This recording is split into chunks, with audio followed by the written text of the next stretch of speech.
Good morning, everyone, and welcome to today's Daily Word. Today is Friday, January 14th. We are almost halfway through the month of January. Hard to believe. But here we are on the cusp still of a new year and all the good things that a new year bring. Reminded just this morning, the good things that a new year brings. I just met with a couple who are getting married exactly 1 year from today. And it was fun meeting with them this morning and talking about the excitement of their wedding and a reminder how fast the time goes and that they're doing all this planning for a year from today.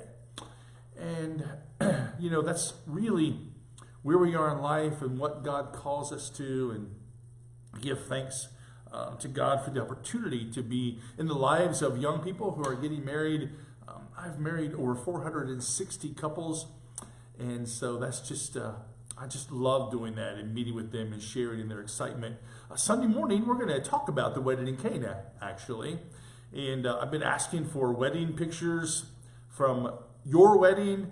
If you haven't submitted a picture yet, you can still text it to me, email it to me. A couple of folks have been in my office dropping them off this morning. It's going to be fun. We're going to have some fun with it.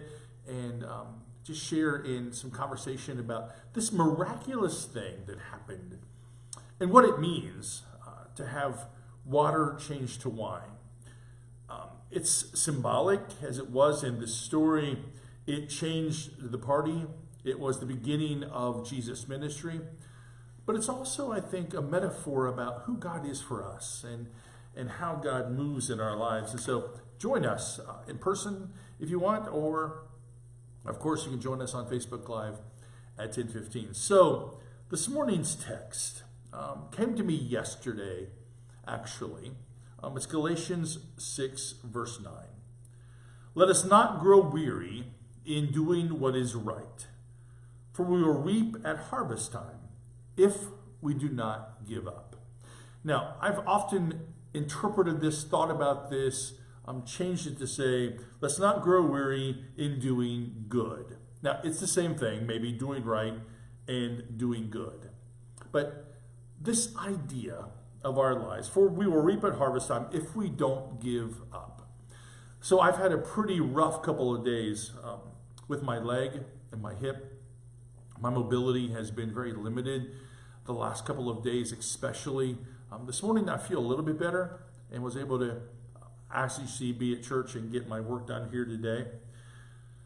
But I got to thinking about this text in light of the conversation I had yesterday. And so yesterday, I had to go out to run a couple errands. I had to go to the post office because I had a postage due package for something I messed up with the mailing address. I did online. I got there. They took me back. The girl who normally cuts my hair had somebody else, but had another young girl, and she was fine. We talked about all kinds of things. She was telling me about her excess speeding tickets and all the time she got caught speeding. And we're talking about the Kroger parking lot, actually. The Kroger parking lot is a dangerous place to be if you're slow like me, because people are in such a hurry. So we got to talking about all that, and we got done. Well, the girl who normally cuts my hair came up to me and asked me how I was, and she said she was worried about me because I was walking so slow yesterday. About you.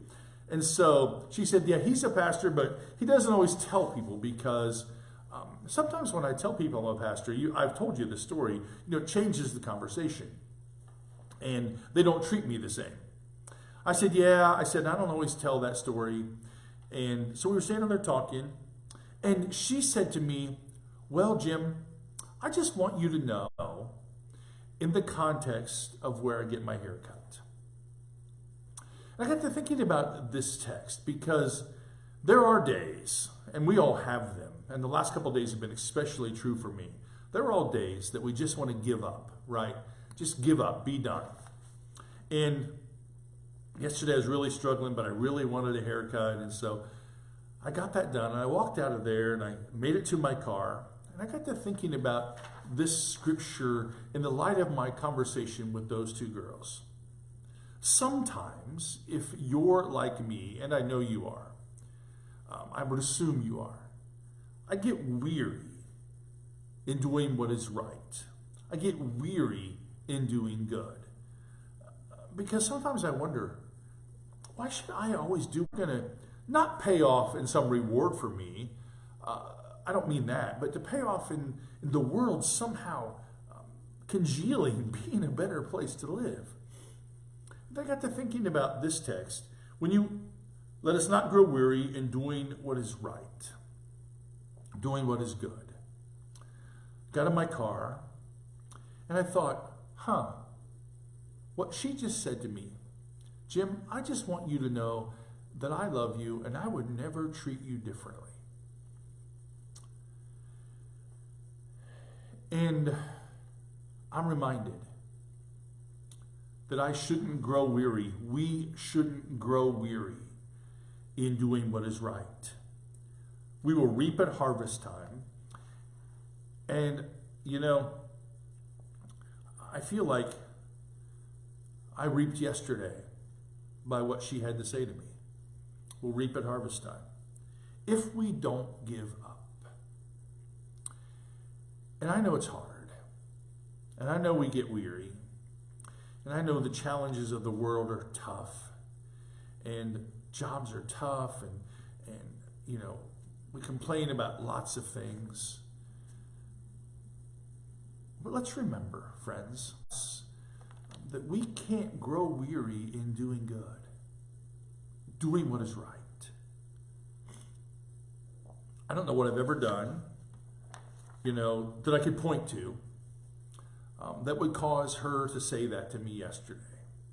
I'm kind, of course. We talk about all kinds of things. I try to be friendly, of course. Jim, I want you to know that I love you, and I would never treat you differently. Maybe, doing what is good, doing what is right, as I got in my car, it does give us a reaping at harvest time. And specifically, I was reminded that we can't give up, you and I. We just can't give up. Aware that what we do, the good that we do, doing what is right, does matter, does make a difference. I'm not always aware of it, as I know you're not. And we sometimes, we hit roadblocks that kind of try to throw us off the path and guide us in another direction. But the scripture reminds us that we shouldn't grow we encounter in our lives, the way that we treat each other in the right way, and then the way, because of what we do, believe it or not, makes a difference in the lives of other people. What happened to me yesterday is a pure prime example of that. So, if it can happen to me, it can happen to you, and it has. So let's not grow weary. Let's keep going. Let's keep pushing hard. Let's just keep doing what is right, doing what is good. Let's just keep loving each other and loving God. Let's keep breaking bread together. Let's keep knowing of God's presence around us. And if we do that, we'll reap in the harvest. And that's good news for us, friends. So thanks for joining me today. Thanks for being with me on this Friday. Enjoy your weekend. Join us for worship on Sunday. If you haven't sent me a wedding picture, there's still time. You can send me a wedding picture all the way up to Sunday morning if you want. And we'll get it included in the slideshow and in our conversation about changing water to wine and what that means for us. Have a great day and a great weekend. Know of God's love and my love for all of you.